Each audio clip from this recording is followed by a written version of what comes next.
The world within reflects the world without. Welcome to the Daily Devotion with Father Laston Robert Lupupa, SJ.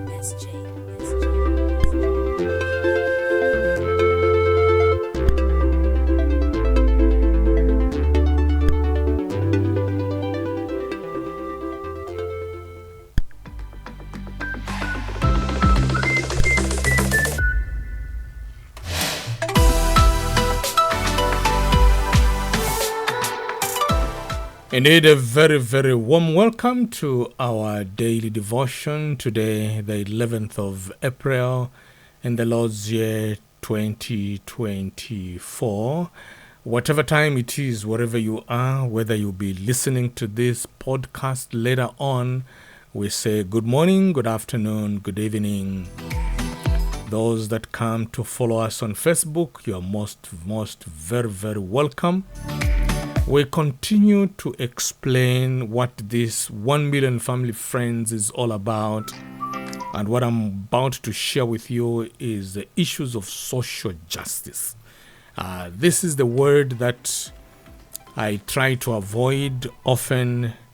When we talk about justice, we end up talking about justice. Literally talking, having conferences, having talks about justice. And so people get lost. What is social justice? What is social justice? So what is social justice? What do you know about social justice? The Catholic Church has come up with the social teachings of the church. Social teachings of the church. And as a clergyman, we are supposed to hold accountable those people that are placed in authority and are meant to do justice. So social justice is what this 1 million family friends is all about. We want to address issues from a very practical way, not from talking. There are two ways where you can go into the hospital and give encouragement to the sick.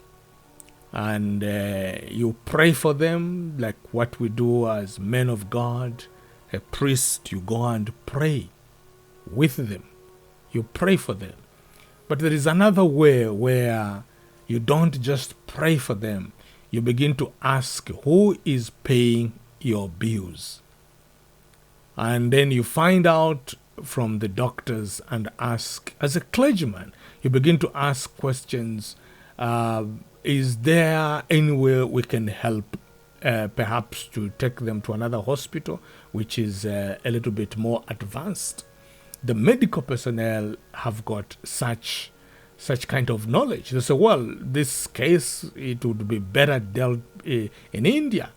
I was at a Coptic hospital where I was going for treatment because of the sickness, the ailment that I had. And the doctor was very clear, we need to get a biopsy. And when they got a biopsy, they discovered I needed specialized treatment, robotic surgery in India. And so that is what it is. And my congregation, the Society of Jesus, was contacted immediately, and the society said, organize the visa, get on a plane, go. So now we don't just anoint somebody who is sick. Sometimes the intervention that we need is to organize funding. And oftentimes it has to be that way. Organize funding so that the person goes. Now that is a just way of being a clergyman, other than just to pray and it ends there. But you begin to ask questions. Kodi amai mwadia? Kodi chakudya chili chokwanira? Kodi amene akusungani pano pa nyumba nandani? Amai paoneka pano pa nyumba si matenda oka koma na njala ilipo. Ayi bambo mwalankhula zonadi, mulibe chakudya muno mnyumba. Asembe azibambo anali kutifunsa zimenezi, asembe anali kutitandiza mokwanira zedi. So, and this is what the 1 million family friends would like to make a difference. We don't want to be the ministry which is over spiritualized, where we just pray and pray and pray. No, we want to say we are organizing prayers on the mountain, but each one of us should come with tumbwiri. Pamene tisiriza mapemphero tifuna tiende muminda tikalimeko. That is what is in our vision. We want to engage the government. We don't want to be critics of the government. We want to engage the government and tell them, government, there is not enough food. You sold something, but we want to participate to overgrow so that the government can comfortably export maize. It doesn't matter. You see, the revenue which was collected from the sale of maize benefits the countrymen. In fact, the purpose of the sale of maize was in anticipation that we're going to have a bumper harvest.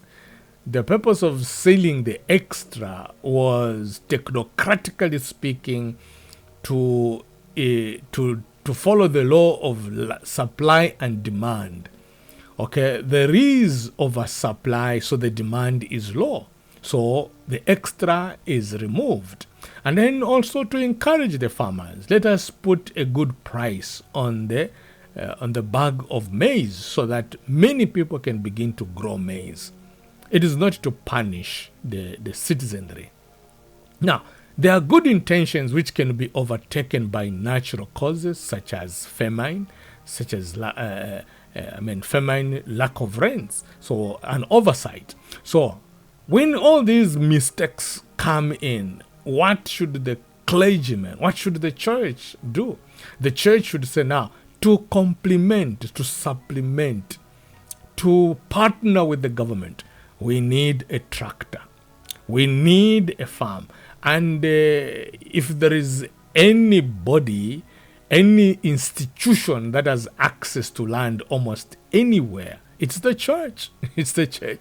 The church is older than the state.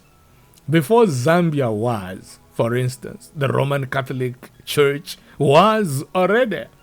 They are the ones that gave education to the first crop of politicians. They went through the hands of the church, the Jesuits, the White Fathers, David Livingstone, the CMML. So, the church is not supposed to provide a microphone of prayers, but a connectivity of work. In fact, the church is not supposed to keep the Sabbath only, but to keep the 6 days. We're supposed to be exemplary. The way we keep the Sabbath consciously, that is the way we're supposed to keep the 6 days consciously. People should feel guilt that they have not worked.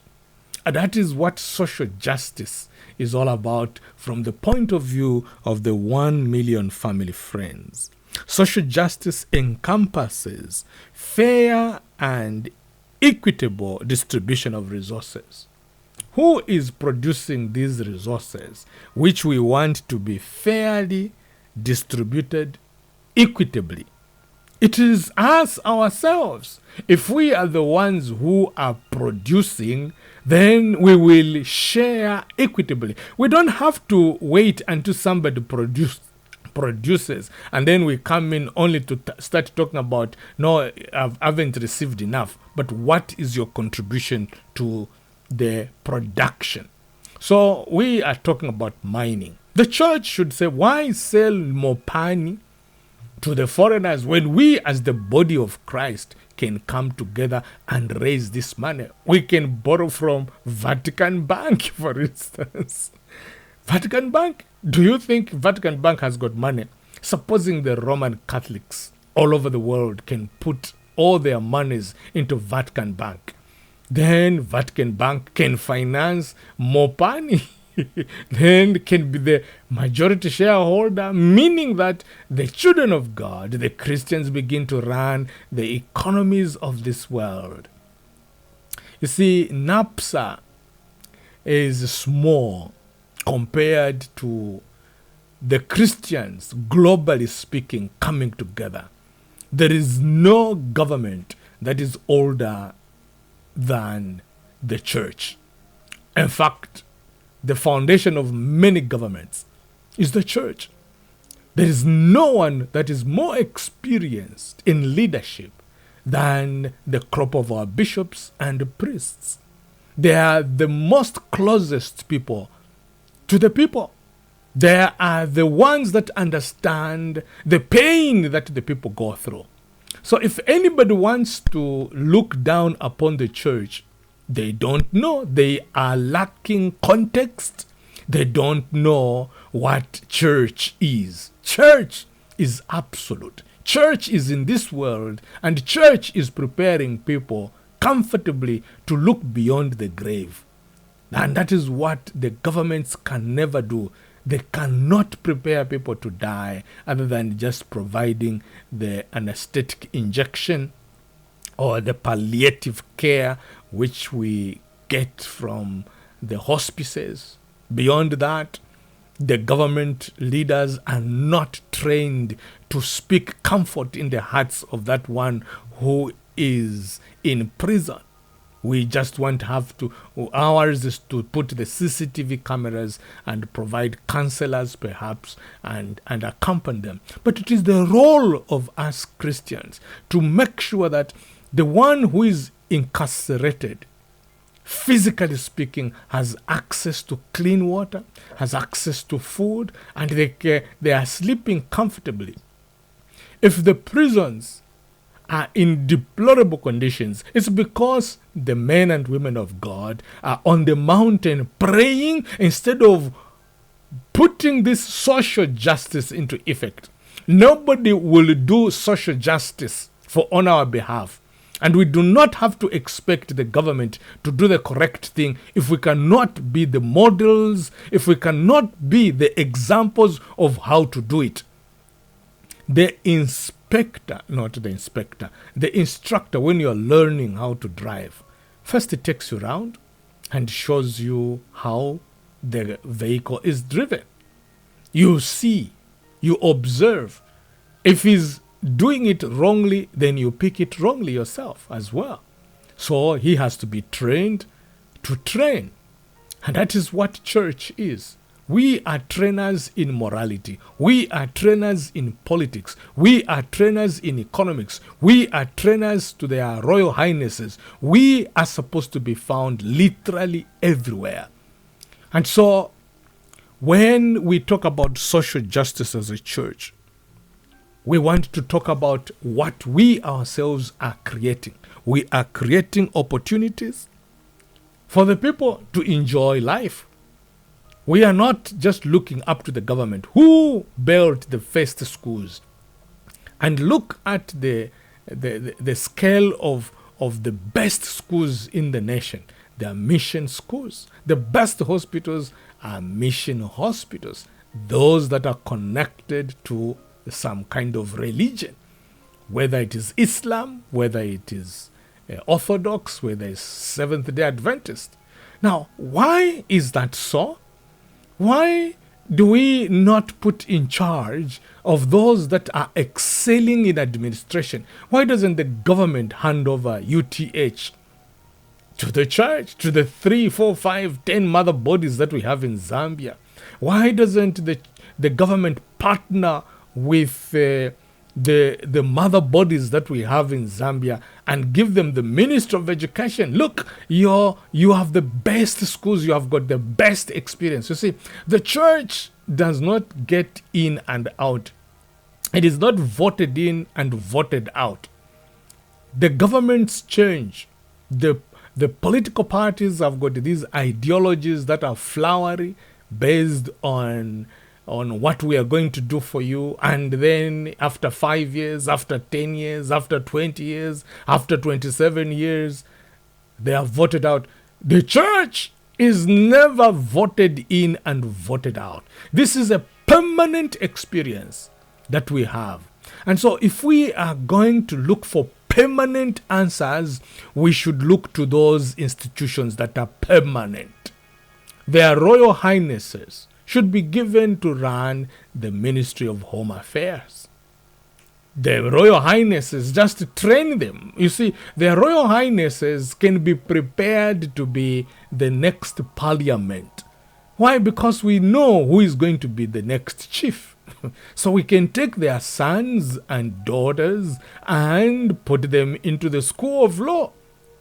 Nikukale kulioko twale munati mfumu tashasambirira. Ino instana tukwate mfumu ishakota ma doctorates. Ngamaya kukunane kumongu. The whole entire cabinet, they are doctors in something, in economics, in sociology. Okay? And so who says, why do we look down on their Royal Highnesses as though they are supposed to be only associated with dancing, with witchcraft in the village? We have gotten it wrong. If we want a permanent peace in society, we have to engage those that we respect naturally, and that is their Royal Highnesses. These are people that are there, and they have been there with us, and they will remain there permanently. We don't fight them, and we give them respect naturally. You don't find anybody insulting the Litunga, the king. You don't find anybody saying rubbish against the headman. It is unheard of. We fought long time ago when the people were castle racers and they were moving up and down. From 1964, have you ever heard one tribe rising against another? But we have seen political parties disturbing each other, preventing others from being ushered into government. The Bembas and the Ngonis, they have become tribal cousins. There was a war long time ago, and we don't even know. So I'm continuing this sharing about the social justice that the 1 Million Family Friends is going to embark on. It is a journey that is exciting, that all of us are supposed to participate. There are no players who are observers when it comes to social justice. Issues of social justice involve all of us. May God richly bless you and bless you and bless you. We are complete. That was the daily devotion with Father Laston Robert Lupupa SJ. Join us tomorrow only on CNFM 106.5 FM, Christian Nation FM, praying for the nation.